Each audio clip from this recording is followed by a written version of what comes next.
dedication to his dangerous job, but they also recalled his carefree big brother moments, smiling through the tears. He was the only boy, and we were tomboys because of him. Santana is a family man, married to Sasha, a devoted father of 3 whose twins are just 2 years old.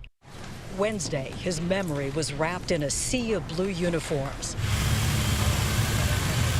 His fellow officers, friends, and family bid this native son a final farewell. Later on, after high school, his stepfather is a school resource officer at Monte High School. So we often had conversations about Joseph becoming a police officer. Graduation night just a few weeks ago, getting a picture of both him and Joe Garcia at Monte High School's graduation. That was a really special moment for us when we got to see that, because both of them are coming full circle, coming back to the community.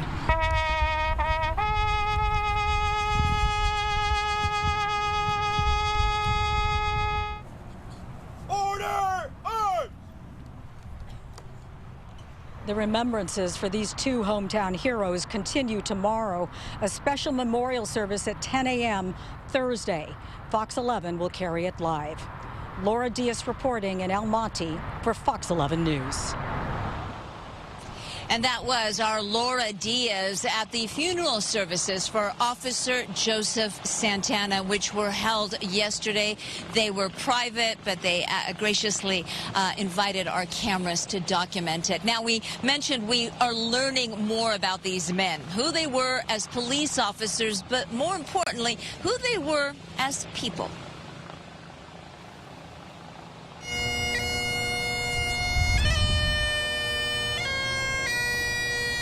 42-year-old El Monte Police Sergeant Michael Paredes. To those who knew him best, he was simply Mikey. An El Monte native, as a young man, he knew he wanted to be a police officer, first becoming a cadet and then sworn into the department in 2000. He is being remembered as a hero. Friends say he is that and much more. A family man who married his high school sweetheart and together had 2 children, 16-year-old Isabella and 14-year-old Jacob.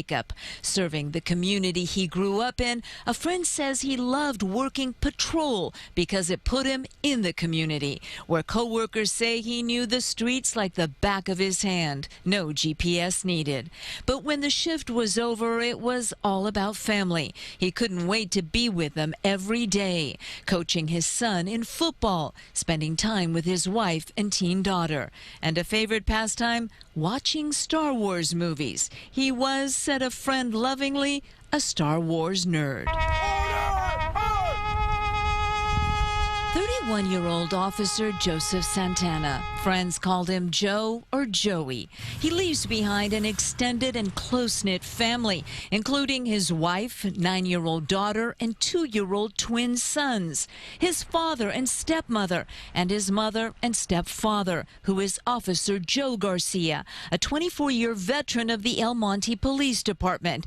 And it was inspired by his stepdad that Joseph became a policeman, first serving as a deputy in San Bernardino, and in November of last year, when there was an opening at El Monte, he returned to serve the community he grew up in.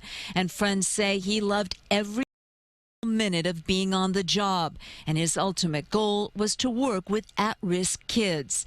He was, a close friend tells me, the kind of police officer a community wants and needs, one that cares deeply about it. Off-duty, though, his passion and world centered around one thing, his family. He had married his high school sweetheart and was dedicated to raising his children. And friends point to this story as a good description of who Joey Santana was. Knowing his mother worried about him, he called her every day at the end of his shift. It was his way of letting her know he was okay and catching up on family. On June 14th, she never got that call. And today, Joey Santana, Officer Joseph Santana's mother, will be one of the speakers honoring her son here at the ceremony at the Toyota Arena, set to get underway any minute now. And of course, if you're just joining us here on Fox 11, we will be carrying the celebration of life for the two El Monte police officers killed in the line of duty on June 14th as they responded to an emergency call. And again, Roxy and Tony, while I'm sure there will be talk of how they died as heroes, as how they were rushing in to help a victim and apprehend a suspect, the focus is not going to be on that. The focus is going to be on how these men lived. Absolutely, and Gigi, I'm assuming that people are people still filing in there to the Toyota Center, or are things about to get underway? People are still arriving here. I'm going to see if I can step out. Photographer Tony Butita. It's a little difficult to see from our perspective. You can't actually see, but there were lines and lines of people, and we've seen, like Stu Mandel and Sky Fox mentioned, actually we can see the people there from our eye in the sky right now. Police cars, uniforms, patches from so many police departments. As Stu mentioned, this truly is a brother and sisterhood. The response, the support from other police officers who know what these men go through every day, who most likely have lost someone on their department in similar circumstances, and they are all here to lend support. It was interesting, the day after June 15th, they were killed on June 14th, the day after June 15th, other police departments came in and basically took over a police work in El Monte to give this department a chance to grieve, to accept the shock, this realization that two of their colleagues, this is a small department, so everybody knows everybody else. Everybody knew Mikey and Joe, or Joey and Mike, whatever you call them, everybody knew them. So this loss was felt wholeheartedly by this small police department. And other police officers, other dispatchers, other administrative clerks, they all stepped in and said, you guys take the day off, we've got it from here. A few, of course, remained because they needed to stay on the job to help keep the city of El Monte safe. But that's the kind of brother and sisterhood this is. Yeah, it's one big family, that is for sure. You know, I often think about this because sometimes we say this, we'll say, oh, it was a routine traffic stop, or it was a routine call, but we've been corrected, and I know some of our viewers who are in law enforcement have sent messages saying, you know, there's no such thing. There's no such thing as a routine traffic stop or a routine call, Gigi, because as you know, and all the stories you've covered, it is so unpredictable that these men and women go out there every day, and there is no guarantee that they're actually going to make it back home.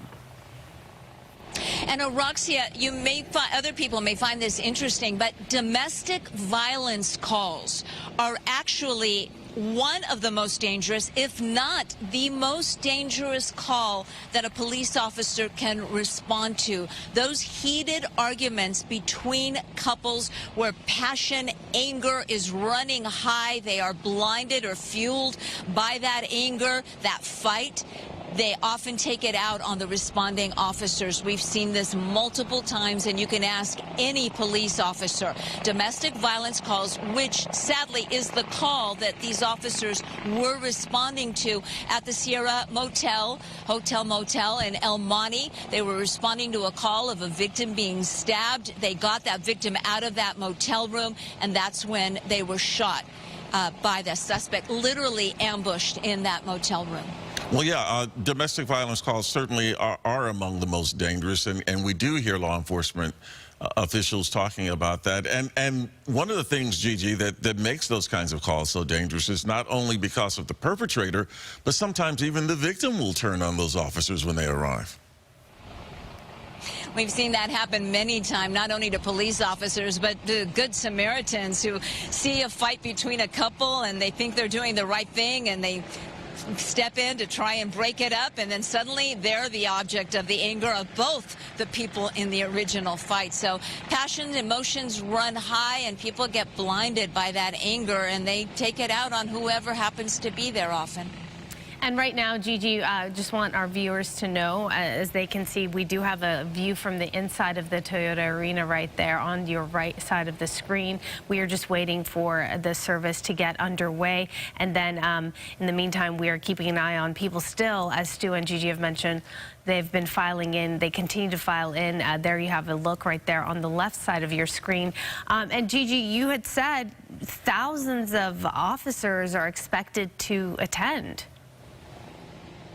That's right, Roxia, and this is obviously very common when there is an officer lost in the line of duty. They see support from other agencies, not only locally in the state, but from across the country. Often, officers will fly from other countries to lend their support, to show their support for another department. We know that the New York Police Department, they actually have a specialized unit, a nonprofit that raises money independently to send New York PD officers to officer funerals, officers that were killed in the line of duty. We've actually interviewed right here on Fox 11 several officers from New York PD. They are always a constant. I've seen officers from Texas here today, and there will be a large show of support. And I think it's so important for the family. They will know that, you know, not only will their friends and their colleagues be here, they'll know that their children were well respected. I mean, this crime, these deaths, this murder, these murders obviously leave a wake of devastation and destruction in the families they leave behind. Both men were married. They had 5 children between them. I think we're going to start the service. At this time, as the arena.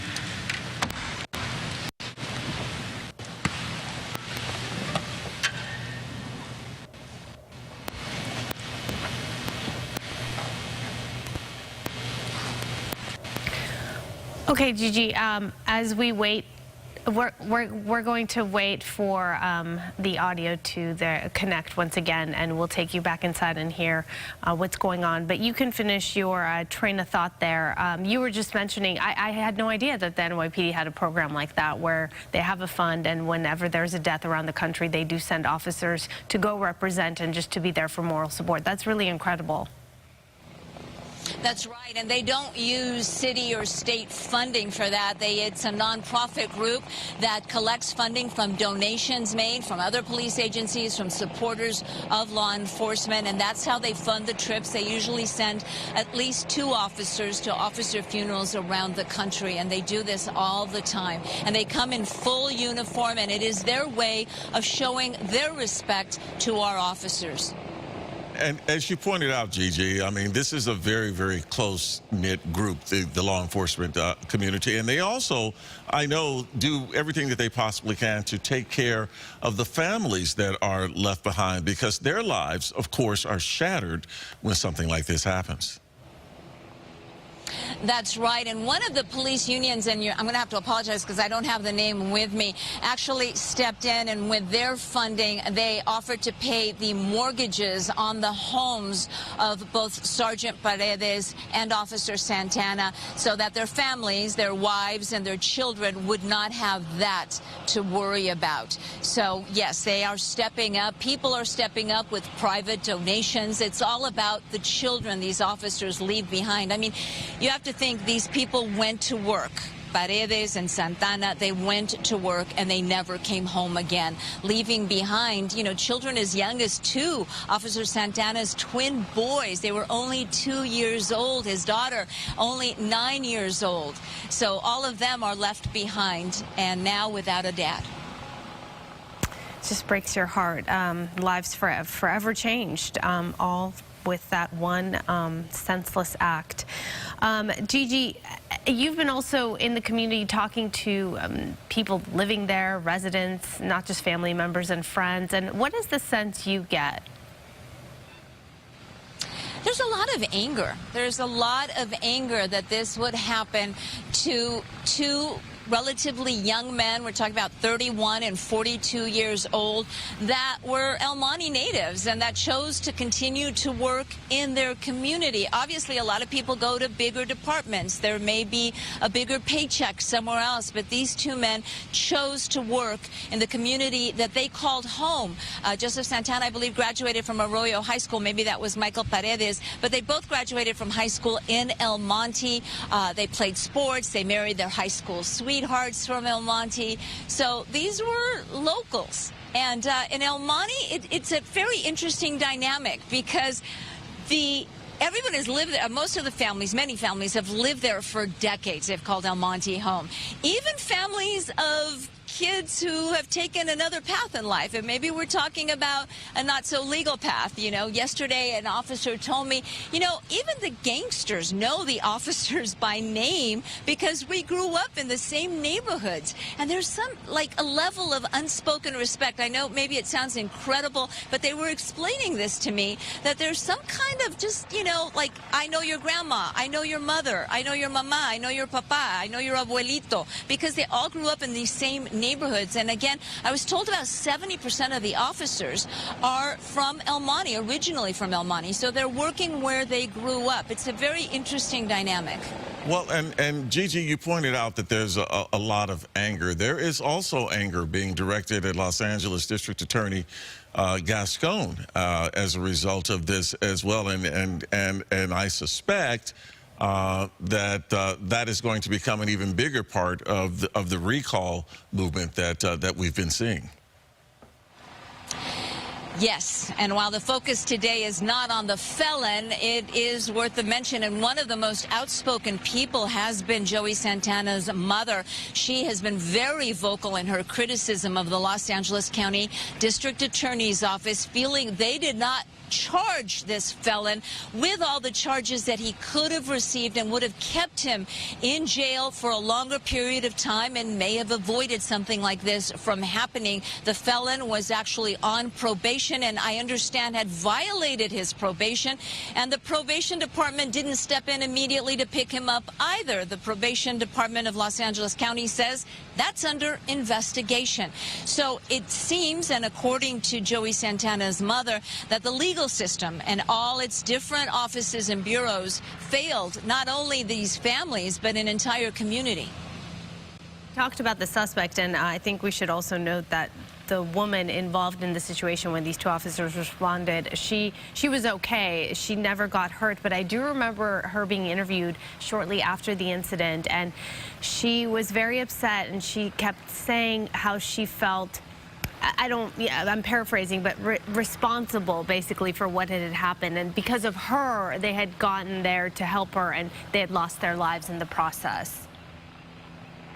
And apparently, according to an investigation by the Los Angeles Times, this was not the first incident of domestic violence that this couple had been involved in. There was another incident, which was also a violation of this felon's probation. So there's a long history there that a lot of folks, including the families, are hoping that the officials will look into and that changes will be made if there was indeed a failure on behalf of so many agencies.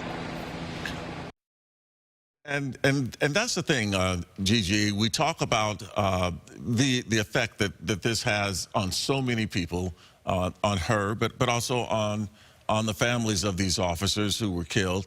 But you know, El Monte again is a fairly small community, a fairly tight-knit community, and it affects the lives of so many people in that community because they did actually know who these officers were personally. We're going to now join this memorial service in progress. I apologize. Please remain standing as we honor our fallen officers' families.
Okay, it looks like we lost sound once again, unfortunately. This is a pool feed camera situation, so this is just where we are, and this is live TV, so we'll do our best to get you back and into that memorial service as soon as possible.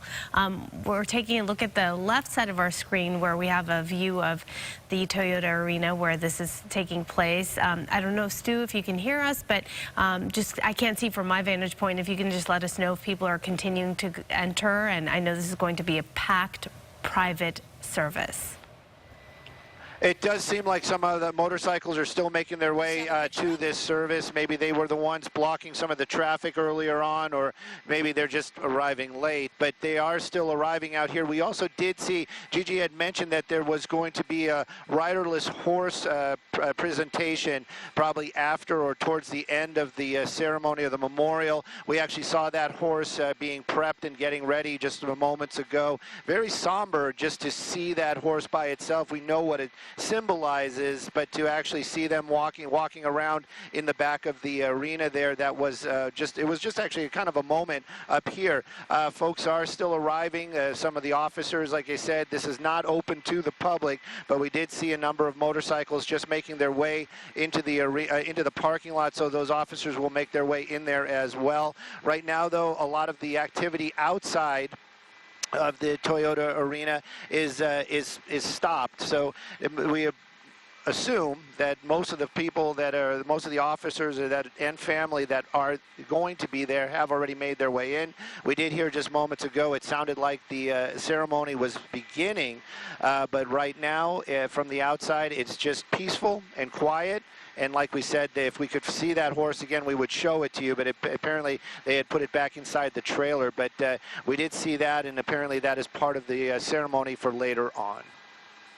As we take a look here, we can see earlier video of the procession that took place to the Toyota Center there. As they were, all of these officers, so many of them from so many different departments from all over, actually coming to celebrate the lives of these two officers who gave their lives in the line of duty, two heroes. And again, it just points to how these officers go out to do their jobs every day, and they have no idea. They hope that they're going to return home that evening to their families. They hope and pray that that's what happens, but they never know. They never know what's going to happen. And these officers knew that they were, at this particular time, going into a very dangerous situation because they knew what that call was. And this was not anything that was routine. Nothing is ever really routine with these officers anyway. But they knew this was a dangerous situation. Still, they could not have anticipated that it was going to be their last call. I know. And Gigi, you pointed out some statistics that maybe certainly I wasn't aware, and many people may not be, but domestic violence calls are the most dangerous calls, or one of, that officers answer.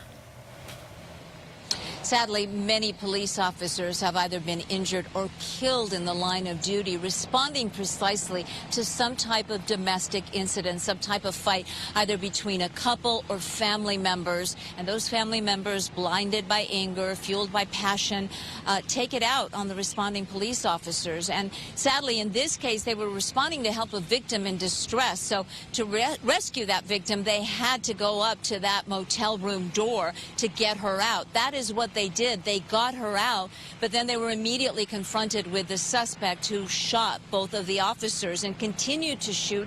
And from an investigation by the LA Times, we understand that the felon actually took one of the officers' guns and was shooting at there was a third officer who luckily was not injured, but continued to shoot at that officer and at other backup, at other responding officers. He ended up taking his life before he was shot by responding officers. Yeah, and Gigi, when we talk about something like this happening, I mean, it's always a tragedy. It doesn't matter what size the city is, but when you talk about something like this happening in a town the size of El Monte, where you have two officers who were known probably not only to that particular neighborhoods in which they patrol, but to a lot of people, just because of the sheer size of the town and how this community is so close-knit, it really does affect more than just the lives of the families of these officers. I think El Monte PD has something like 100 and something sworn officers and obviously some civilians too. So in a department that size, chances are that everybody knows everybody else. And every death, whether it is a very large department, affects everyone. But when you compare, let's say, the Los Angeles Police Department that has about 10,000 sworn and non-sworn employees, obviously many of them may not know one of their fallen colleagues. But in a small department, it hits even harder. A lot of these people, there were partners, they worked together, and they also socialized together. A lot of them are around the same age. I spoke to the partners of both officers yesterday that worked with them on the streets of El Monte. They shared many, many stories with me, and obviously they're devastated. And you spoke about the devastation that this leaves behind. I don't think anyone knows the grief, a grief like that of a parent who loses a child. These people will never be the same. Alma Garcia, Joseph Santana's mother, will be speaking at this memorial service. We're going to hear from her later. Again, she's been very vocal, but there is nothing like a parent losing a child. These families will never be the same again. And of course, the children, you know, those 2-year-old boys, Joey Santana's twins, and his little girl, I mean, she's 9, she'll have more memories, but the little boys, well, they're only 2 years old. So chances are they're not going to have any memories of their father other than what they see in pictures and on video. Yeah, the stories they'll hear will be just amazing stories, I'm sure, from friends, family, and the community. We're going to connect once again with the memorial service and listen to, I believe they're playing Amazing Grace.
Once again, on behalf of the families and the El Monte Police Department, thank you very much for attending and helping us honor Sergeant Michael Paredes and Officer Joseph Santana.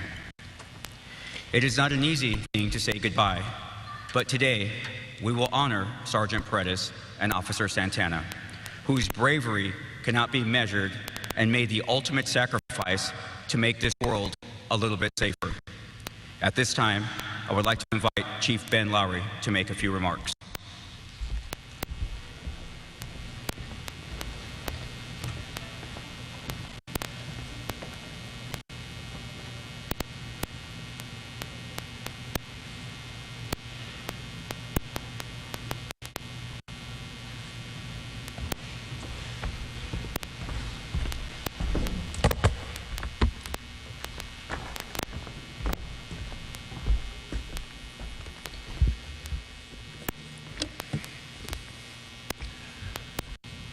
From the moment this tragic event took place, the entire law enforcement community came to our aid, from patrolling our community to helping us make this ceremony possible. The support has been humbling, and thank you. I'd also like to thank our fire department community. Your support is not going unnoticed. And lastly, thank you to the City of El Monte as a whole. Our leaders, our employees, and the community have just been incredible. Thank you to all who came to help us in our hour of need. Today we're here to honor Mike and Joseph, two of the best of us, who had their lives taken while protecting and serving the community they grew up in and love. June 14th, 2022 will go down as the worst day in El Monte Police Department history. So many lives were turned upside down that day. The founder of the Officer Down Memorial page, Chris Cosgrove, said, "When a police officer is killed, it's not an agency that loses an officer, it's an entire nation." Janine, Bella, Jake, Sasha, Jade, Joshua, Jacob, along with your entire families, we extend our deepest condolences. And as the quote indicates, I am speaking on behalf of the El Monte Police Department, the City of El Monte, and the entire nation. We can never repay the debt we owe Mike and Joseph, and you, their families. While addressing the audience in a vigil in Upland, Janine, you made some comments that stirred my soul and made me change the trajectory of what I would say today. You said that Mikey didn't bring his work home with him. You said he was a family man first. He was a dad, he was a brother, he was a friend, and he was so good at being all those things. It occurred to me that many of us do not bring a work home with us, and that it might be meaningful to you and your families to tell you what kind of men Mike and Joseph were to those of us who worked with them. My hope is that the kids will come to understand the caliber of professionals their dads were and embrace that legacy for themselves as they get older. They will surely be successful in whatever they choose to do if they emulate their fathers. I'll start by pointing out that being a police officer for the most part is a calling. Cops tend to have an instinct to run towards what other people are running away from. A very small percentage of applicants ever become police officers. One of the biggest obstacles to being a peace officer is living your life in a manner that allows you to pass the rigorous background investigation preceding employment.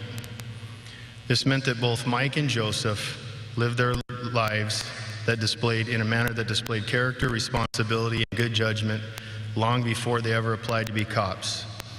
To put this in perspective, we've had presidents of this great nation that would likely not have passed the same background investigation that Mike and Joseph did. So I want to stop and acknowledge parents, siblings, and other role models in Mike and Joseph's lives. You did an amazing job. The fact that they were able to be police officers is a testament to the homes you raised them in. So after an officer passes the written test, oral interviews, background investigation, medical and psychological examinations, they go to the academy. The academy is 6 months of hell. From day zero, you have TAC officers screaming in your face just for breathing. You have a litany of academy rules you must memorize and execute daily. You are to learn all 42 learning domains, which is approximately 5,000 pages of text, and successfully pass a test designed for those learning domains. You have to learn firearm proficiency, defensive tactics, high-speed vehicle maneuvering, 10 codes, penal codes, health and safety codes, marching, physical training, and getting tacked.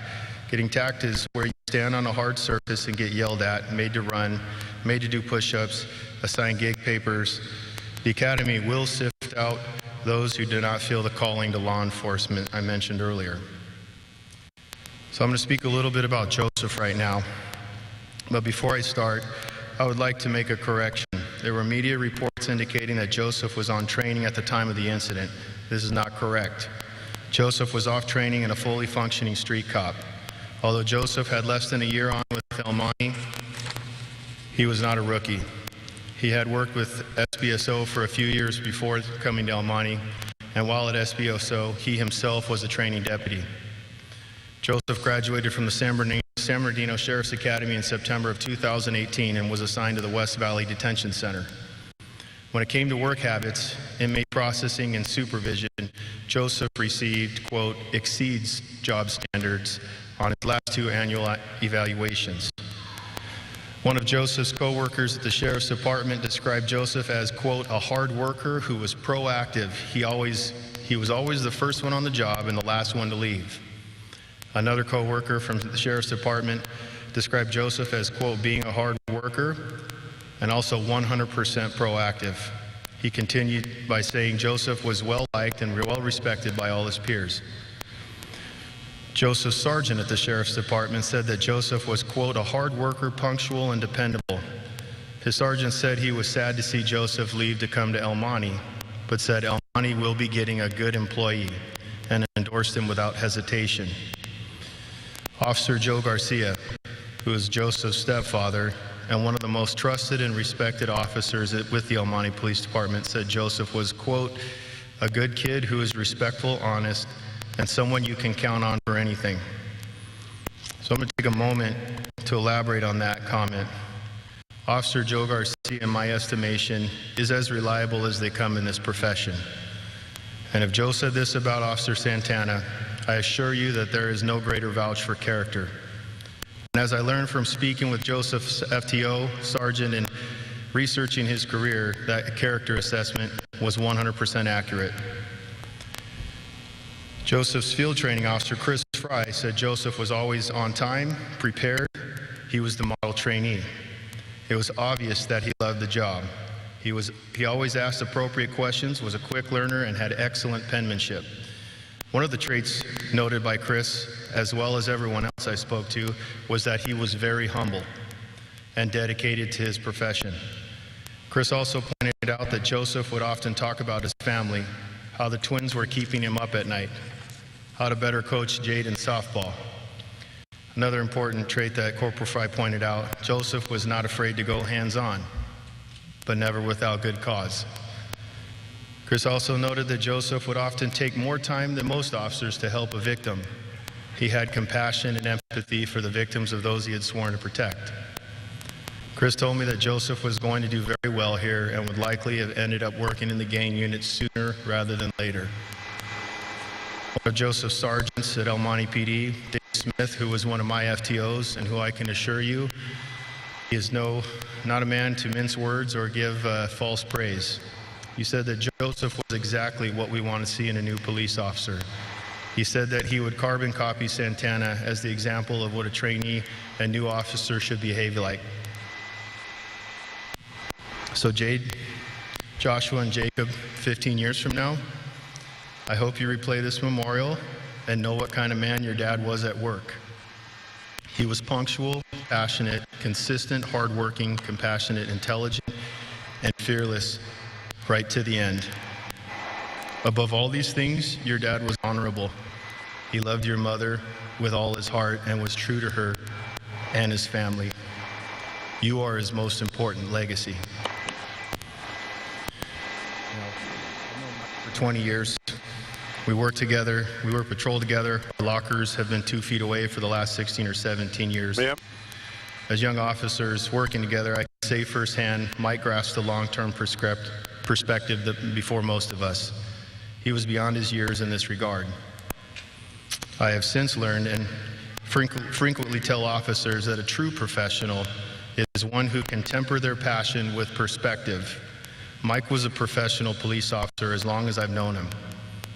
He has always had a level head. I cannot think of a single instance where he allowed someone to provoke an unprofessional response from him. Mike showed up on time, ready for work. He could be counted on to handle his responsibilities without being reminded. He is what every supervisor wants, and that's an employee that doesn't need supervision.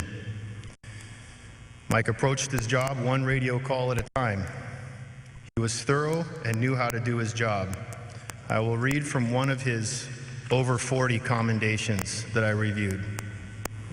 On Sunday, on the indicated date and time, Officers Paredes and Urias responded to Baldwin Avenue regarding a theft report. Initial information provided to dispatch through a Mandarin translator revealed fragmented information suggesting the theft of a purse. Due to the language barrier and culture aspects unique to this investigation, the officers encountered a great deal of difficulty determining what had occurred. Through a series of detailed preliminary interviews conducted with the assistance of a translation service, the officers were able to ascertain that a much more serious offense had occurred. It became apparent that a male suspect had forced entry into the woman's home through a kitchen window during the early morning hours. The suspect then entered the victim's bedroom, sexually assaulted her, and fled the location with her purse. Based on these findings, Officer Paredes and Urias began a detailed walkthrough of the crime scene, carefully preserving its integrity and surveying the location for physical evidence. Officer Paredes coordinated his efforts with Officer Urias and began to conduct an exterior search of the location. Due to the close proximity of the San Gabriel Basin Wash to the apartment complex, approximately 20 yards, Officer Paredes formed the opinion that this may have been the most likely route of escape. He began his search and subsequently located debris trails resembling contents of a woman's purse southbound.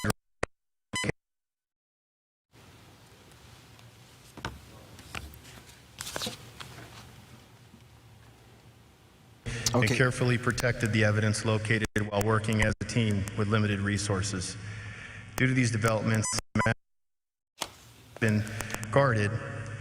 El Monte Brass authorized the scent team to come in and track the scent. Good thing is they did track the scent, and it led them to a house where there was a registered sex offender who was out of compliance, who was ultimately held to answer with multiple felony charges on this case. This was the type of man your father was at work. Thorough, compassionate, willing to go the extra mile to help a victim.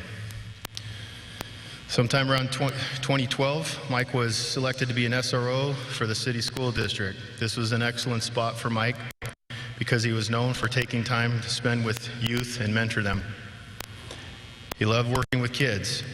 You may have seen police officers giving away helmets to students in Mike started that program. He approached the MPOA board way back then and said a lot of kids in El Monte ride bikes but can't afford helmets. He asked the POA to donate a bunch of helmets so that he could get them and donate them to the children.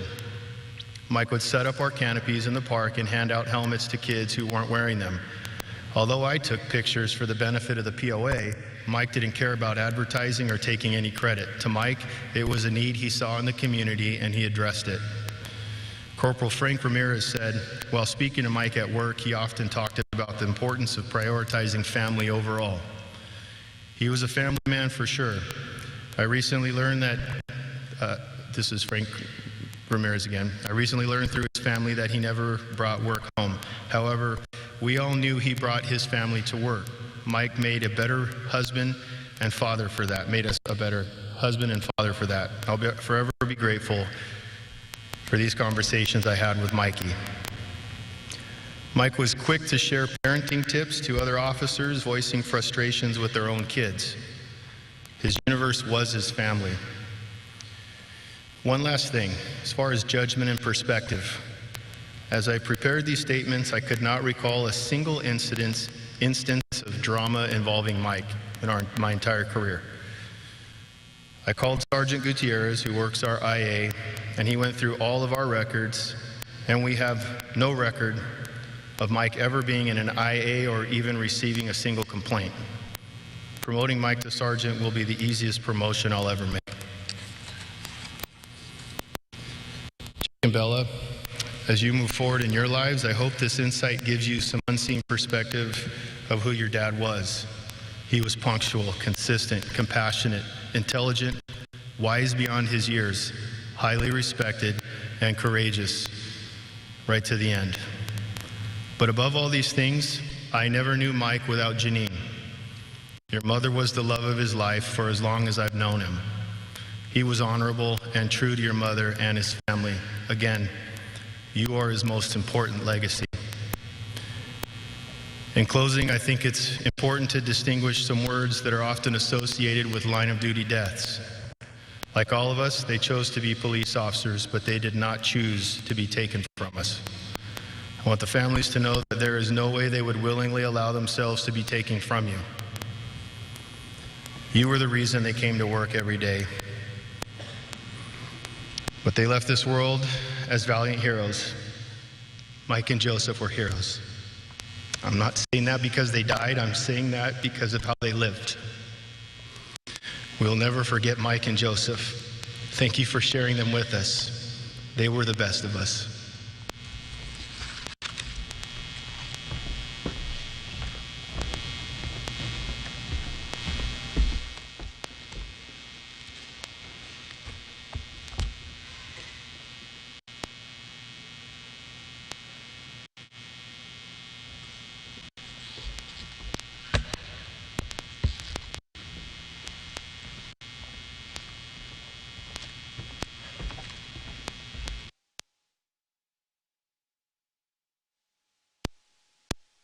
My name is Julian Urias, and I'm a detective with the Monte Police Department.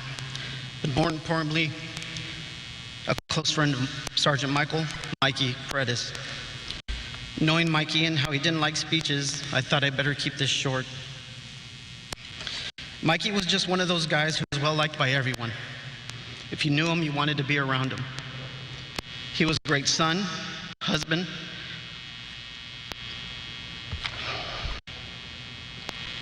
father, friend, and police officer.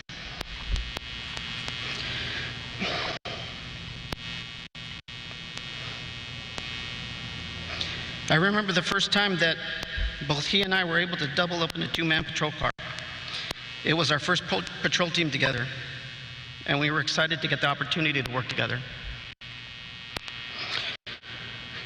But that didn't last very long because we were separated after just one call.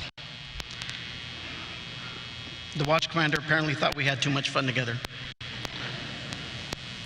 But that never stopped us. We always tried to double up every chance we got. I think the sergeants got tired of us asking, because after that we had no more problems. We literally spent hundreds of hours in a patrol car together, talking and laughing. I just remember laughing a lot. You see, Mikey and I were both jokers, and we liked to mess with people. Most of the time it was at Detective Sergio Enrique's expense. I'm sorry, Sergio. But Sergio would get us back because he knew we were both Star Wars nerds. And he teased us because we liked video games and because we had a love for playing World of Warcraft. He called us warlocks. But we didn't mind. That was what we bonded over, and we loved every minute of it.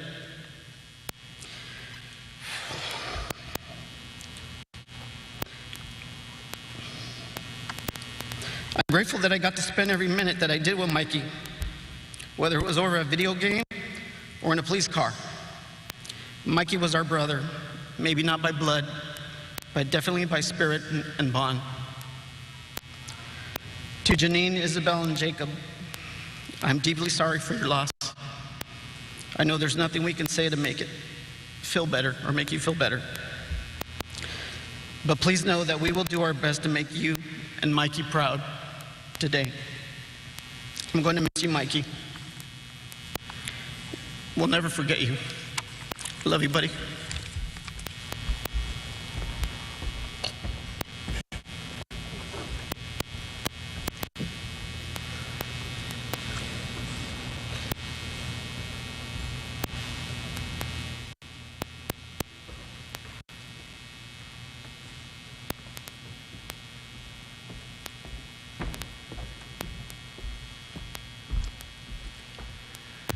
Good morning, everyone. This has to be the hardest day of my pastorate. Joseph was like my spiritual son. I watched him grow into an amazing young man. I've known Joseph for the last probably 10 years. He worked for me and when we worked for the school district, Alhambra School District, and he rode with me in my vehicle for over 2 years. And in those 2 years, he allowed me to pour into him. And by Sasha's comment, he allowed me and viewed me as his mentor, and I didn't know that. Over the last 20 years of pastoring, I've done multiple memorials. This has to be the most difficult. I've even buried my mom. This is like my spiritual son. The pain runs deep, and the emptiness is unbearable. Sleepless nights. And you know, I've done my best every time I do a memorial to bring some joy to it, because I know and confident that Joseph is with the Lord Jesus Christ. As a pastor, I got to pour into him, and he came to know Jesus Christ personally. And through all the years, he's always allowed me to be a part of his life, to help him to be guided into the amazing husband, faithful husband, committed father, to see him develop into the man that he has become. And when I do memorials, I do my best to try to search the scriptures to describe who the individual is that I'm speaking on behalf of. And as I contemplated over, because there's so much, and we know just like King David, he was a man after God's own heart. He wasn't perfect, he had flaws just like every one of us. But he strived to be the man that God called him to be. Most of us, Sasha, I want you to know the times that we spent. He loved you dearly. Matter of fact, as high school sweethearts, I'll share this about Joseph. He was living with Sasha. And as a pastor, I do my best to try to help couples that are dwelling together to be united and to becoming one. And he finally did that. And when he did that, I was the first one that he texted with a picture of him and Sasha getting married. And I was so honored by that. But I want to share some scripture that defines who he is. Over the years, we've had a close bond. Matter of fact, 20 minutes before they took his life, I had left him a message and reminded him of how much I loved him and how I was praying for him and his fellow officers. Because as you know, perhaps you don't, but I'm a chaplain for the Sheriff's Department, Los Angeles. And I've been honored to be a part of the law enforcement community for the last 20 years. And I've seen the heroism, to see all those men and women, you men and women that wear the badge every day and do it without hesitation. When Joseph was going to transition into law enforcement, he called me over and he asked me to come and counsel with him. So we spent a couple of hours talking and sharing the pros and cons, because he knew I was a chaplain. But more importantly, he asked me, Pastor Gary, would you please pray with me to make sure that I do the right decision for my wife and children? And I said, absolutely. So as you all know, he is now the Lord took him as an officer. But I want to share some scripture that defines who he was. And it comes from the book of Proverbs. And Solomon is writing to his son, and I am blessed to be able to be identified as his spiritual father, because he came to me in those most difficult times in his life. And I didn't know that until Sasha brought it to my attention. And to that I'm grateful. But this defines who, just a touch of who Joseph was. And Solomon writes to his son, he says, listen, my son, listen to what I say and treasure my commands. Tune your ears to wisdom and concentrate on understanding. Cry out for insight and ask for understanding. Search for them as you would for silver. Seek them as hidden treasures. And Joseph, the years that I have known him, has strived to be the best man that he could be, to be the greatest dad. And I remember speaking with him, and after the children had come home, he invited me. He wanted me to be a part of the welcome home when his children came home. And he goes, all I want to do is be a good dad to my children. And he goes, thank you for helping me. And I'll never forget that. And I'll say this as I close. Through all the years of doing memorial services, I always encourage those that attend memorial services to make sure you do your best to reach out to those that have touched you and have an impact in your life, to becoming the individual that you've been, so that they can know that they have touched someone. With that, thank you, and God bless you all.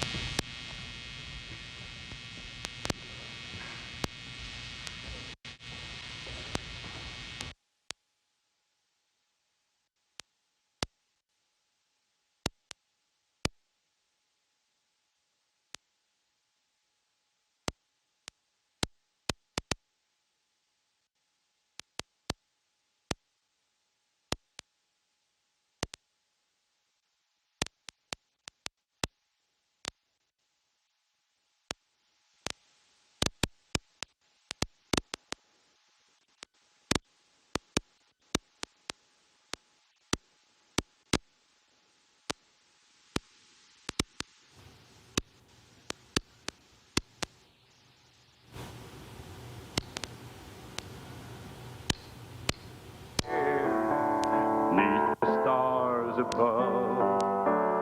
For a moment, all the world was right. How could I have known that I'd have to say goodbye? And now I'm glad I didn't know the way it all would end, the way it all would go.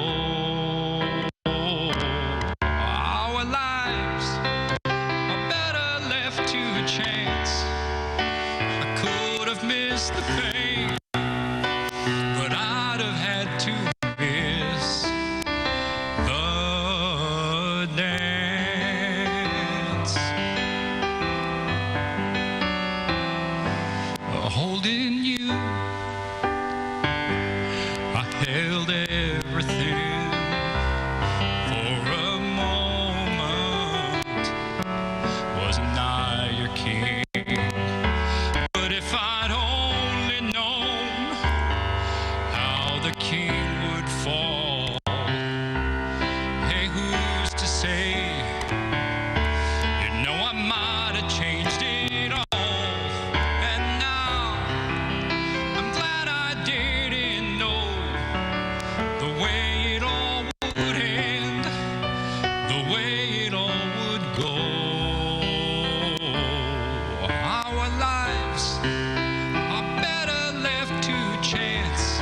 I could have missed the pain, but I'd have had to miss the dance. Yes, my life is better left to chance. I could have missed the pain, but I'd have had to miss the dance.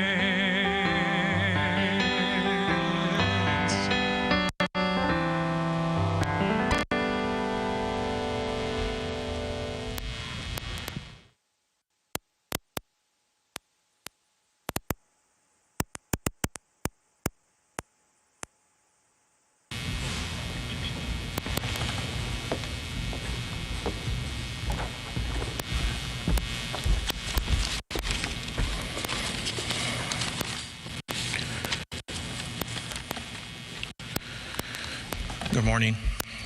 I would like to start off giving my condolences to the families of Joseph Santa Ana and Michael Paredes. My name is Sergio Enriquez, and I was a close friend of Mikey. I want to share a few memories of Mikey with all of you. Mikey was like a little brother to me and Julian. 21 years ago, Mikey and me started our careers together, and we started by pushing a black and white for the first years of our career. We doubled up in the same unit and worked many of the same shifts together. While working together, we shared with each other our family upbringing. We both grew up and raised in El Monte, and throughout the years, we talked about our families and shared how important our kids were to us. His priority was always his family. Isabella and Jacob, he always talked about you, and he was so proud of both of you.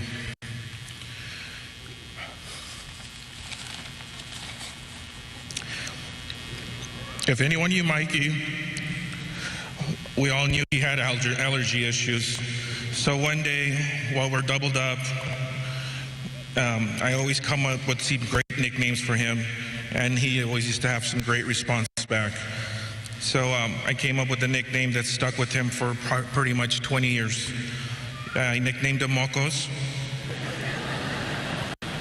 And of course, he used his regular curse words to express how much he enjoyed his new nickname to me. I will always remember Mikey with a big smile on his face. No matter what, he was always had a calmness to him. Mikey and I served on the POA board together. While on the board, he came up with 2 ideas that have stuck and solidified in our community. The 2 were the trunk or treat event and the Almani 5K foot pursuit. I remember being so nervous, hoping that we would have a good turnout, and when we noticed all the hundreds of kids arrive to the events, I remember his smile and laughter, and we shared it because it was a successful event. These events still continue in the city. Mikey, you were loved by many, and I will miss you. I will never forget you. Love you, Mikey.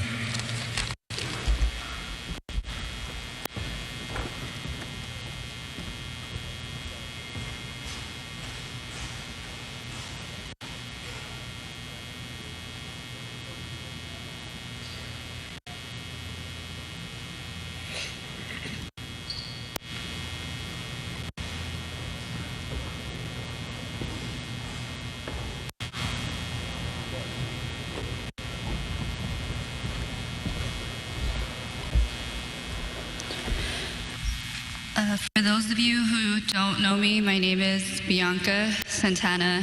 I am Joseph's youngest sister of 2. I'm going to be speaking on my mom's behalf. On behalf of the Santana and Garcia family, we want to thank everyone for being here today. Today's the most difficult day in my family's life. We gather to say farewell to our son, brother, father, husband, grandson, nephew, and friend. To those of you who are here and everyone who knew Joseph, you're already aware of the type of person he was, and these words you hear are already in your memory. To those who were not as fortunate, these words will give you a sense of the type of man that he was. Joseph was born on December 14th, 1990. Joseph is survived by his wife, Sasha, 3 children, Jade, Jacob, and Joshua, his mother and father, Joe, his sisters, Bianca and Jessica, stepfather, Joe Garcia, stepsister, Crystal, and his nephew, Eli. We also can't forget their dog, Jack Santana. I remember the day he was born like it was yesterday. I remember looking into his eyes for the very first time. His sweet eyes were pools of love and the grace of heaven. I could not believe that a baby so small could be so full of strength and life. From that moment, he stole my heart and had me completely wrapped around his finger. Since his death, so many memories have flooded my mind. Memories that fill my heart with so much joy, but also leave a profound pain in my heart. The pain of losing him. At times, the pain is unbearable, thinking I will no longer see his smile. The smile that could light up any room he walked into. I will never hear his laugh again, see his smile, receive his phone calls or text messages. I will never see him walk through my door. Joseph would visit me often with his kids, and sometimes jokingly, when I knew he was coming, I would lock the door to keep them out. He thought it was the funniest thing. The sound of his laugh will echo in my ears forever. Joseph loved teasing his sisters all the time. He enjoyed spending time with his dad, as well as Joe, his stepdad. He looked up to both of them and gained knowledge from them both. Joseph loved to play sports, basketball, and football were his favorite. He was a huge Green Bay and Angels fan. Joseph was a great father and husband. This is clearly evidenced by his lovely wife and high school sweetheart, Sasha, and his 3 beautiful children. He loved spending time with his kids. He was a kid at heart. He enjoyed going to Angel games with his daughter, Jade, playing catch with her, taking her to batting cages, or just being silly.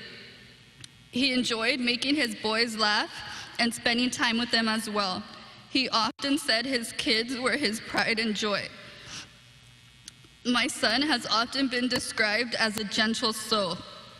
He was pure of heart and had great sensitivity for the world around him. He had a way with people that made them feel comfortable around him. Joseph showed kindness and selflessness, concern for the well-being of others.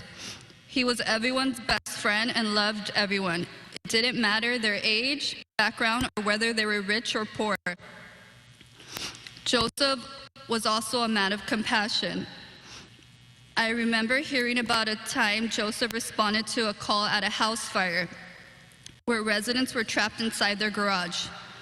The garage wouldn't budge open.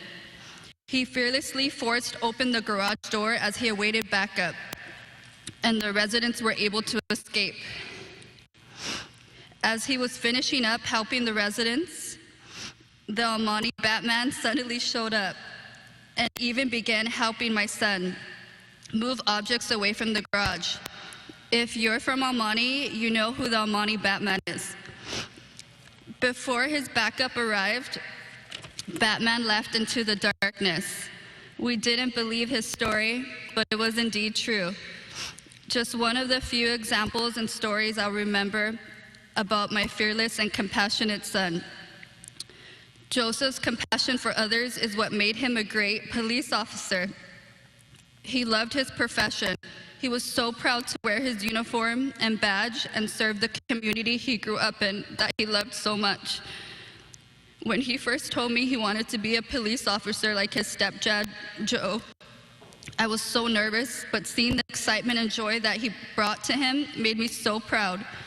He first joined the San Bernardino Sheriff's Department, and after serving there for 3 years, he returned to his hometown to serve the community that he loved dearly. It was here he paid the ultimate sacrifice, protecting the community he swore to serve and protect. Both Joseph and Michael had so much to live for, so much to offer, and instead their lives ended responding to a call of duty. June 14, 2022 was a day that changed my life forever. It was the day I lost my only son, and a community lost 2 great heroes, Joseph and Michael. An entire community mourns their loss. A few days ago, I came across this beautiful poem and felt compelled to share with you today. The day God took me home. A million times I've needed you. A million times I've cried. If love alone couldn't have saved you, you never would have died. In life, I loved you dearly. In death, I love you still. In my heart, you hold a place no one else could ever fill. It broke my heart to lose you, but you didn't go alone. Part of me went with you the day God took you home. Rest in peace, my beautiful angel. I love you more than words could ever describe. Thank you for all your love, prayers, and support.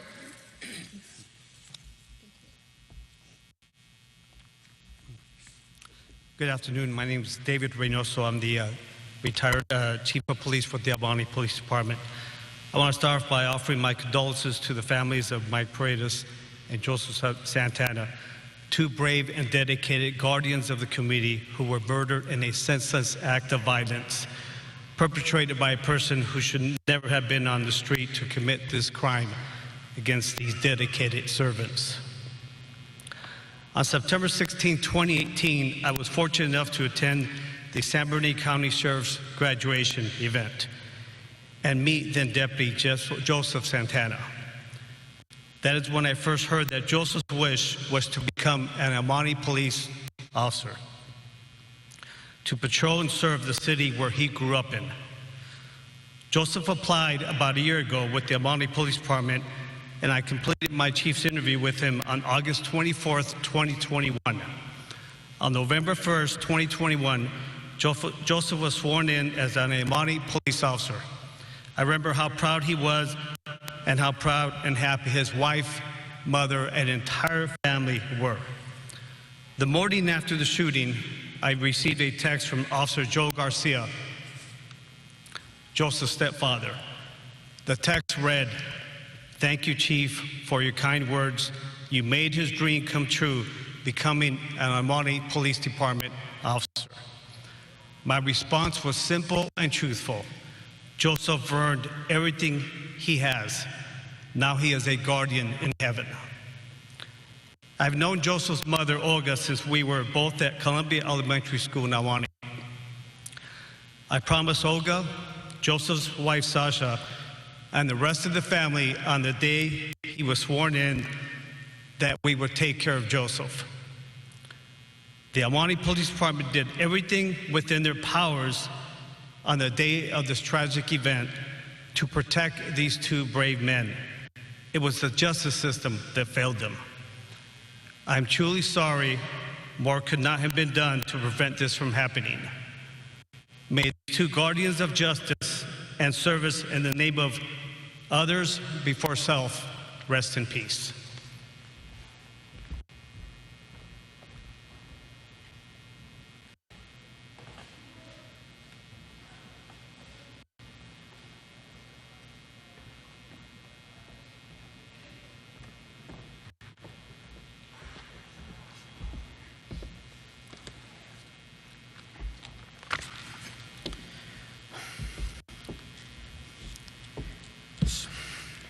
I say, ooh, when I was talking to Janine and we were getting speakers, Janine had said that she would like me to speak on behalf of Mikey. And I can honestly tell you I was both honored and humbled, because my brothers and sisters back there, we all have Mikey stories. Any one of us can get up here and go on forever about the different stories of Mikey. Some stories we can definitely tell, and unfortunately, there's a lot of stories we will never tell. Like most people, you think, what are you going to say? What do you want to say about this guy? I started to think to myself, when did Mikey and I become friends? He was a cadet when I was already working as an officer, but somewhere along the line I turned around and there was Mikey. He just like grew on you. And you know, his smile and some of the things he would say, I wish I could tell you right now, but you know, I'm trying to turn a new leaf here. So yeah, don't laugh. So one of my earliest moments of Mikey is this. Mikey was a runner, and we would run Baker to Vegas every year. And one day we were doing a Whittier time trial, and Mikey's at the start line, but he has no shoes. He's barefoot. And I'm looking over at him like, what are you doing, dude? Where's your shoes? And he's like, I run barefoot. I'm like, you flipping crazy? We're running on asphalt. Because that's how I run. And I know Mikey had run cross country. I was like, all right, that's your feet. Well, Mikey finishes the race, kicks butt, passes me up, and I'm like, all right, well, Mikey could definitely run. But that was probably my first real recollection that, Mikey and I were becoming friends. Now, unfortunately, 2003 changed everything. Julian, Juan Casados, do you guys remember what happened in 2003? Probably not, right? Star Wars Galaxies came out. Sony Entertainment released the MMO Star Wars Galaxies, and it became our life. We played that game day in and day out. Picture this. Grown men, unshaven, unbathed, haven't brushed our teeth, sitting in front of our computers, headsets on, talking through TeamSpeak. Hey, my wife's in the other room. I gotta whisper. Right? The wives of those officers that I just mentioned all know how much time they lost with us as we sat there and we grinded to level up our characters. We would get up in the middle of the night and sneak to our computers and play. And then we knew when someone got caught, because all of a sudden you just see their character running against a wall like this.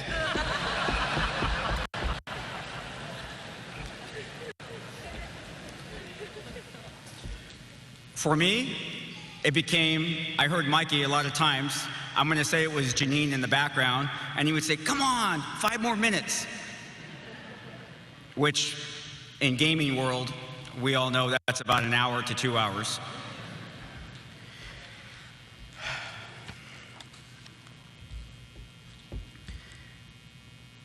They say in the gaming world, once again, I'm a big gamer, that your avatar is a persona of who you want to be. I have no idea who Mikey wanted to be, because when Mikey's character would show up, his character would be in a trench coat, some pants, and no shirt on with a medallion. I'm like trying to figure it out. My character, I'm all like, armored out, want to be a badass, and no, Mikey's showing up like at ready to go to some disco party, so I don't know. I'm still trying to figure it out. Julie and I have been talking about it. We're even trying to remember his character's name just so we could try to hopefully find a screenshot of it to share with his kids. So we'll see. I had a fortunate experience of working with Mikey again when I got transferred to the Detective Bureau as a lieutenant and Mikey was a detective. And right from there, it was neat because Mikey came to me and he said that he wanted to promote. It was time for him to promote, and he wanted to be a corporal. There's nothing really that I did to help Mikey. Mikey had the knowledge, he had the skills, and he had the ability. He just needed someone in his corner, and I'm glad I was there for him. But I did make Mikey he had to make me one promise. I told him, dude, if I do this for you, if I help you, you gotta buy a new uniform. Okay, his uniform, I'm sorry, but it was purple. This is not supposed to be purple. And you know what Mikey's response? Oh, come on, I gotta eat. In his Mikey voice. As Chief Lowry has said, Mikey's personal file is filled with commendations. He did a lot for his community. He did a lot within the police department. Mikey was a good cop, and it was evident by those commendations. I'm like all over the map. I'm not even following my format. I'm just about done. All right. So,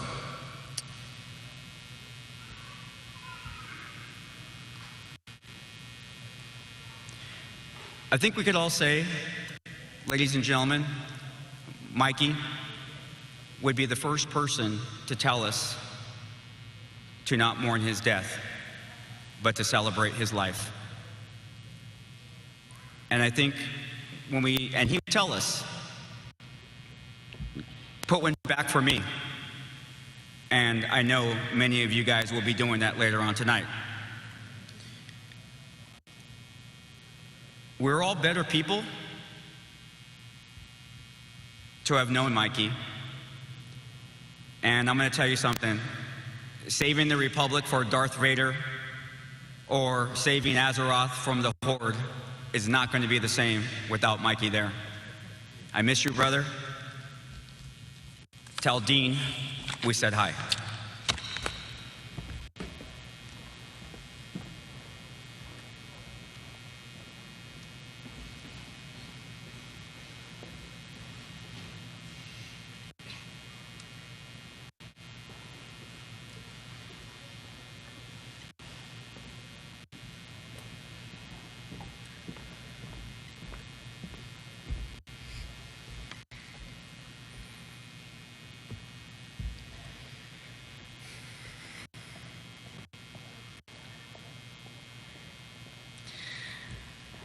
I decided to want to speak about my grief in a way that captures the different stages that I've felt and elaborate on how those stages led me to have faith and trust in God and in my memory of Joseph.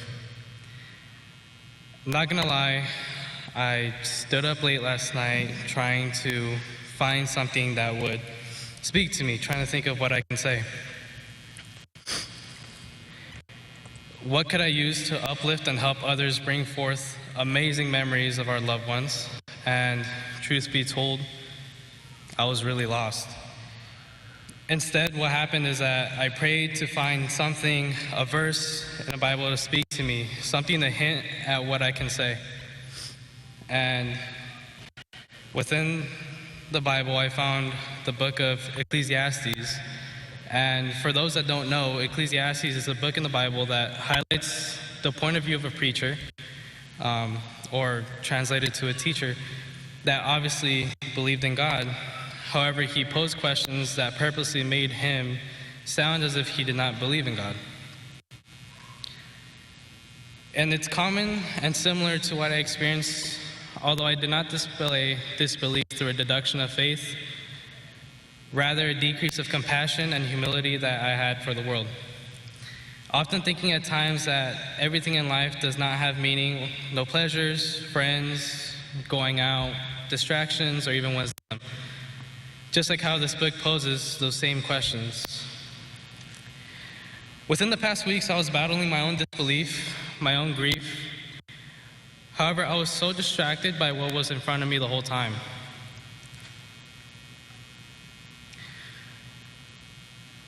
This was my family. For those who knew Joseph, it's easy to say that although he picked on literally everybody in the family, like there was no escape. I remember when he was in the academy, he would sometimes come to visit my father and I would ask him, "Hey, Joseph, like, what are you learning there? You know, like, what's going on?" And he'd be like, "Stand up, let me show you." And every conversation ended with me in a headlock, so you can guess where that conversation went. But he would always tell me how hard that you would have to work and how hard that he's been working for his dreams. And it's something that I looked up to him every single day. Because although he put me in the headlock and although I almost passed out a couple times, I realized that it takes a lot of hard work and a lot of effort to achieve your dreams, to be the person that you want to be. And I can tell you right now, knowing Joseph for so long, he did that.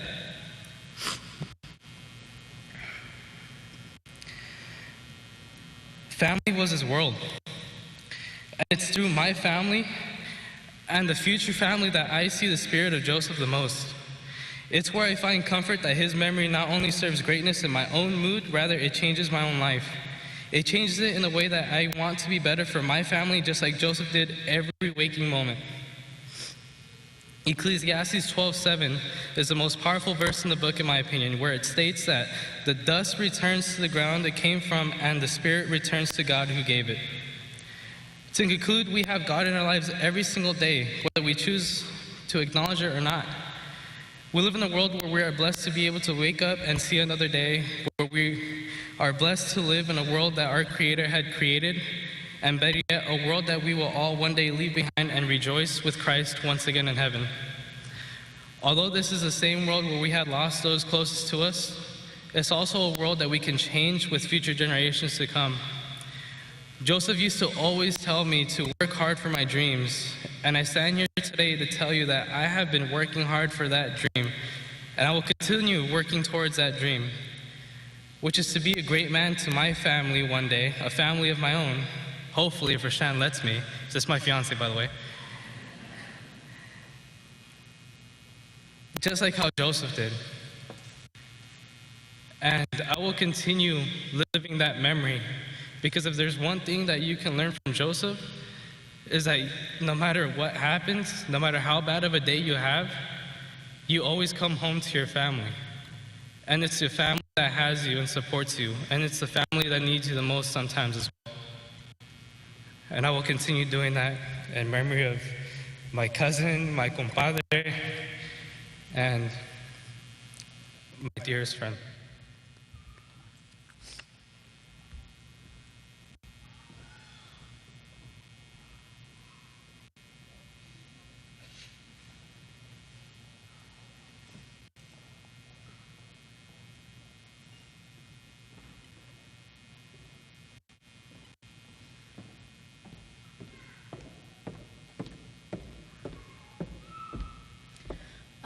First and foremost, I'd like to thank everybody for being here and making this possible. The police department and the fire department and everybody that's helped. My dad could be pretty extra, so I'm sure he would have loved all this. So my name is Isabella Paredes, and my entire life I've been told I'm my father's daughter. On the days leading up to my father's passing, I began to recognize who he was to me and what he stood for to the others around him. I realized that he was a kind and gentle man who could ease others into a smile with a flash of his own. I realized that despite his teasing and witty remarks, he truly appreciated the people around him for who they were. I realized how much I loved him and just how great of a dad he was. At the time in which these thoughts came to me, I didn't understand their significance. However, now that I've had time to sit and ruminate with my new reality, I see the importance of my thoughts, because they will always remain true. My dad was a good man, but he was an even bigger dork. He would torture me with country music, bug me to run errands with him, and drag me and my brother to the movies anytime a new Marvel movie would come out.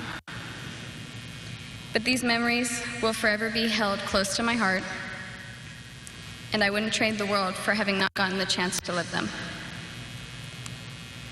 I'm sure that my father's death has caused most of the officers here and around the country to reflect on their decision to fall into this line of work.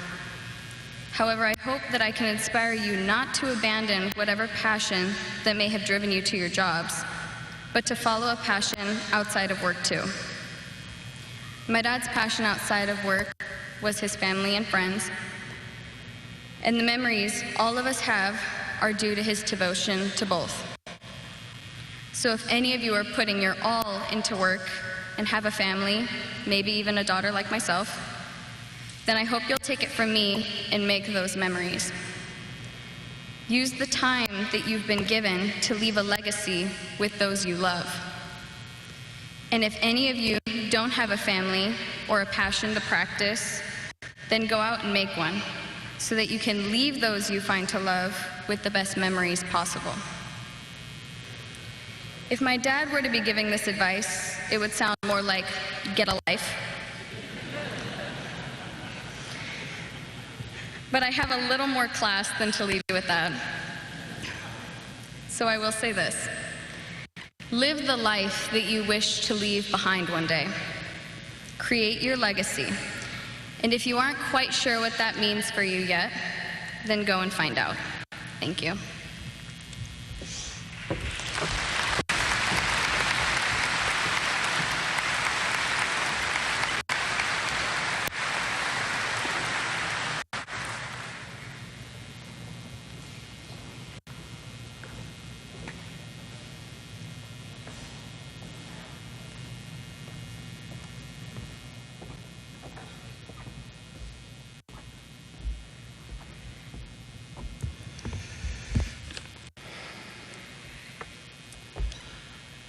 My name is Raul Santana. I am uncle of Joseph Santana.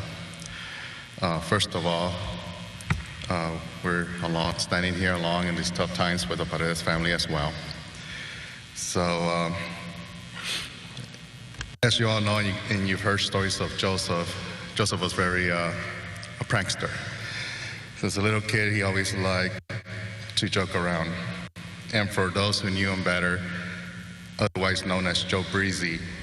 So,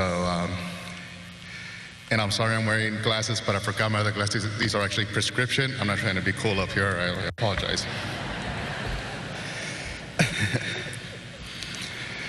Let me just start off by saying what you usually hear, right? And it's true. Joseph was a family man who would do anything for all his family. He loved his wife and kids tremendously.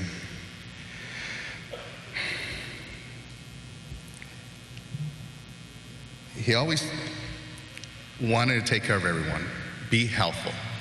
He was just amazing. But he had the best sense of humor, probably in the whole family.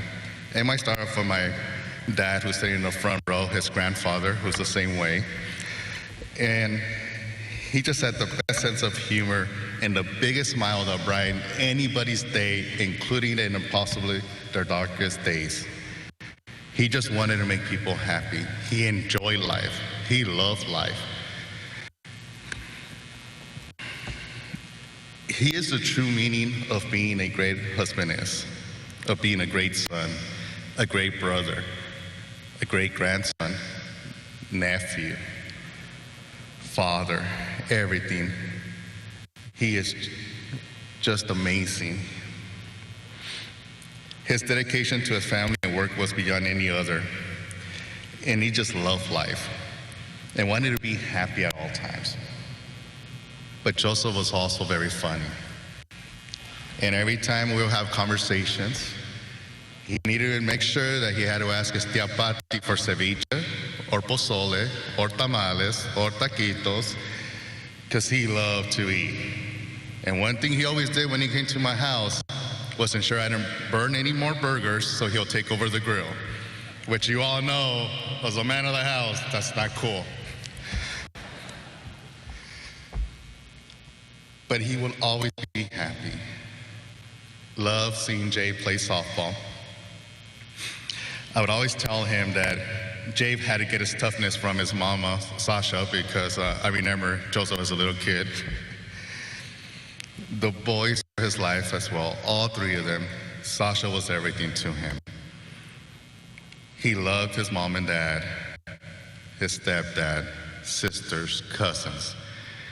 You know, as we grow up, we usually assume that possibly our nephews, nieces will look up to us, and we try to set a good example for them.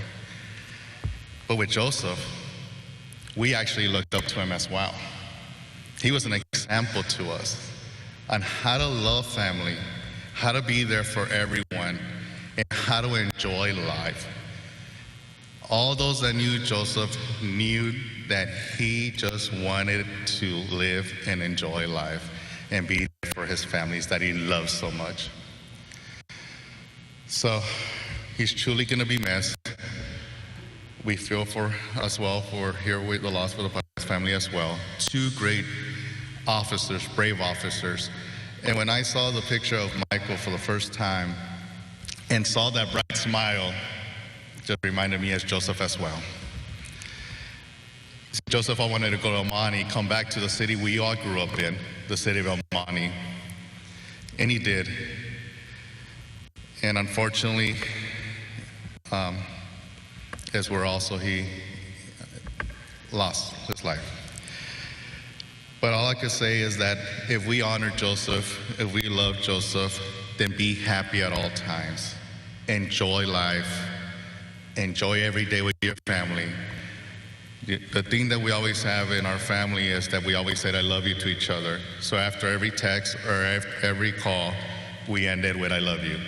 So the last conversation I had with them a few days before ended with, I love you. And he replied back, I love you back. So I love you forever, hijo.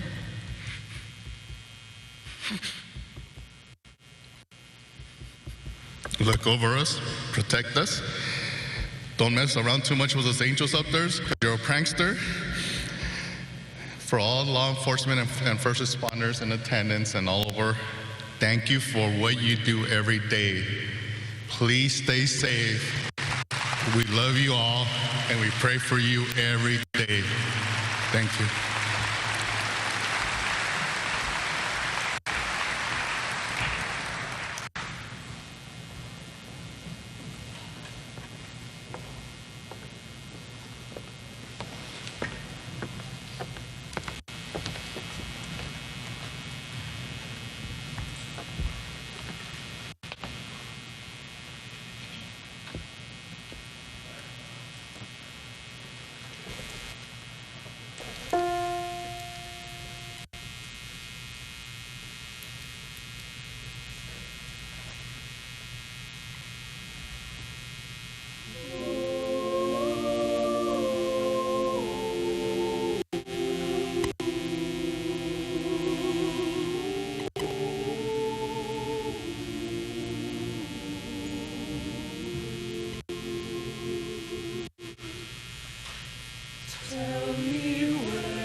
Station 2 Almani 706.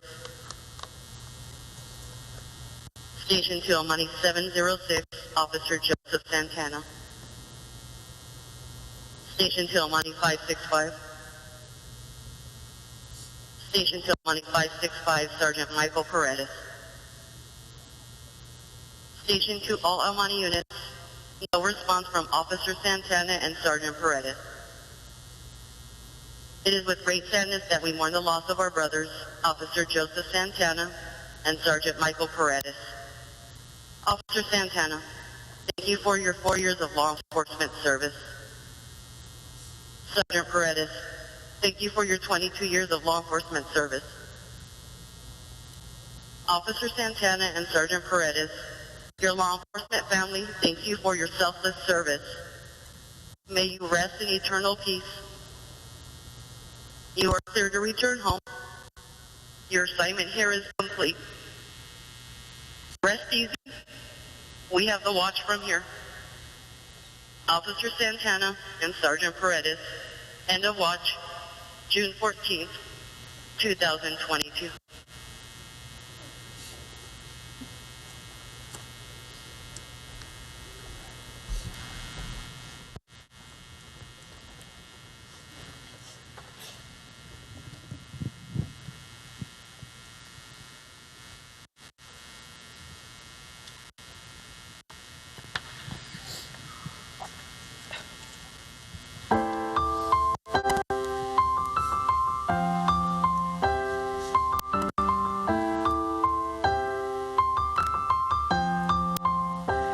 It's been a long day without you, my friend, and I'll tell you all about it when I see you again. We've come a long way from where we began. Oh, I'll tell you all about it when I see you again. When I see you again. Damn, who knew all the planes we flew, the good things we've been through, that I'd be standing right here talking to you about another path. I know we love to hit that road and laugh, but something told me that it wouldn't last. I had to switch it up, look at things different, see the bigger picture. Those were the days, hard work forever pays. Now I see you in a better pace. How can we not talk about family when family's all that we got? Everything I've been through, you've been standing there by my side, and now you're gonna be with me for my last ride. Long day without you, my friend, and I'll tell you all about it when I see you again. We've come a long way from where we began. Oh, I'll tell you all about it when I see you again. When I see you again.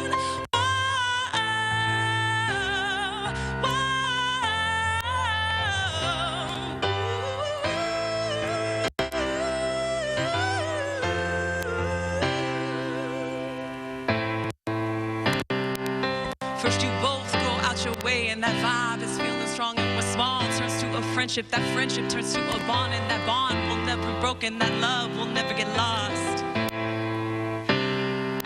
And when brotherhood comes first, that line will never be crossed. Established it on our own when that line had to be drawn, and that line is where we reach, so remember me when I'm gone. How can we not talk about family when family's all that we got? Everything I've been through, you've been standing there by my side, and now you're gonna be with me for my last ride. Guide your way. Hold every memory as you go, and every road you take will always lead you home. It's been a long day without you, my friend, and I'll tell you all about it when I see you again. We've come a long way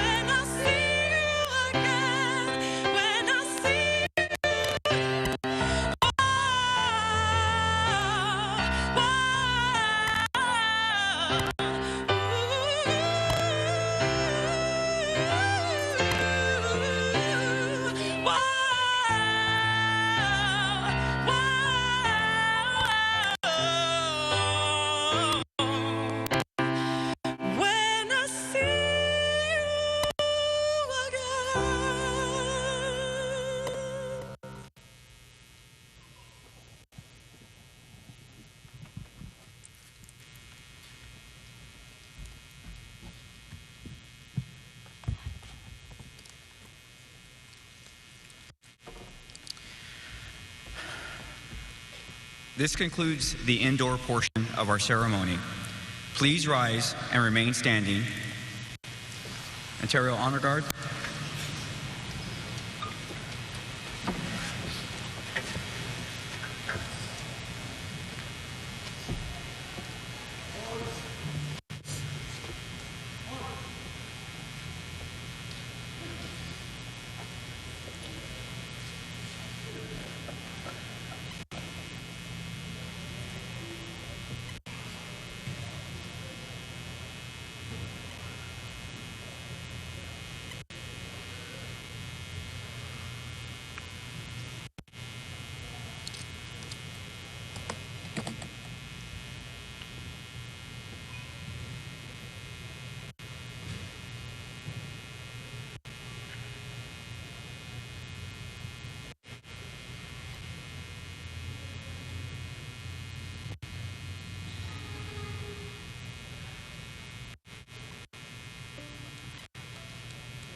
Honor Guard, please escort the two front sections outside. Please remain in place as we're going to systematically move outdoors to conduct final honors for Sergeant Michael Paredes and Officer Joseph Santana. For those of you that are unable to go outside and due to the heat, the outside ceremony will be streamed inside the arena.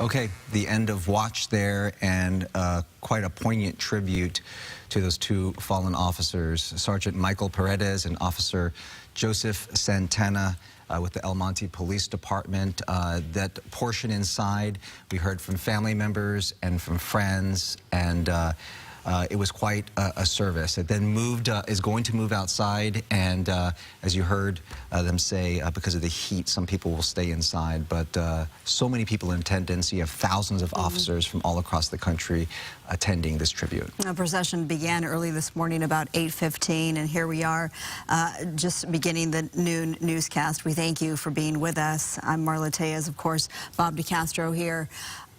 You know, the El Monte police chief, he was part of today's tribute, and he said, you know, when officers are taken from us, it's not just the department that loses, it's an entire nation. Yeah. And isn't that the truth? Yeah. You know, we cover these, unfortunately, every now and again. I think we're going to bring in Gigi Graciette here to join in on this. And as I was saying, Gigi, you know, we cover these, unfortunately, when officers lose their lives in the line of duty. This one, though, seemed a little different, a little special. As we've been talking before, these are native sons, two men that grew up in their own communities and stayed in their communities and died servicing their community.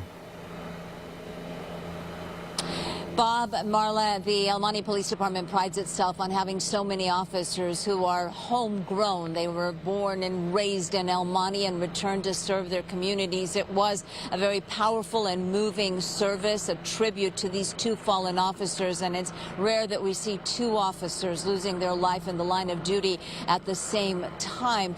There were very moving words from the acting police chief, Ben Laurie, who said that both men, Sergeant Michael Paredes and Officer Joseph Santana, were heroes, and he said, I'm not saying that because of the way they died, but because of the way they lived. And you are looking live at Sky Fox as the outdoor portion of this celebration.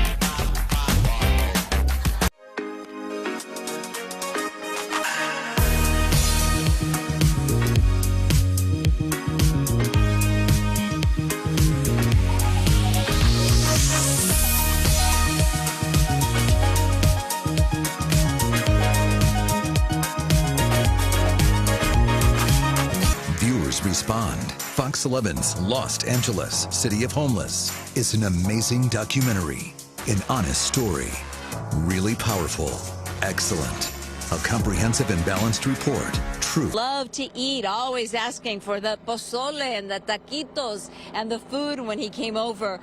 And such a powerful speech from Isabella Paredes. She is Sergeant Michael Paredes' 14-year-old daughter. It is hard to believe she is a teenager. She spoke to the thousands of law enforcement officials, officers in the audience. She said that her father's death, along with Officer Santana's death, may be causing them to question their line of work, to question their calling and their profession, and she urged them not to, but to continue instead finding their passion. And she spoke about her dad's passion outside of work, which we know was his family, and she lovingly referred to him as a giant dork. It's those snippets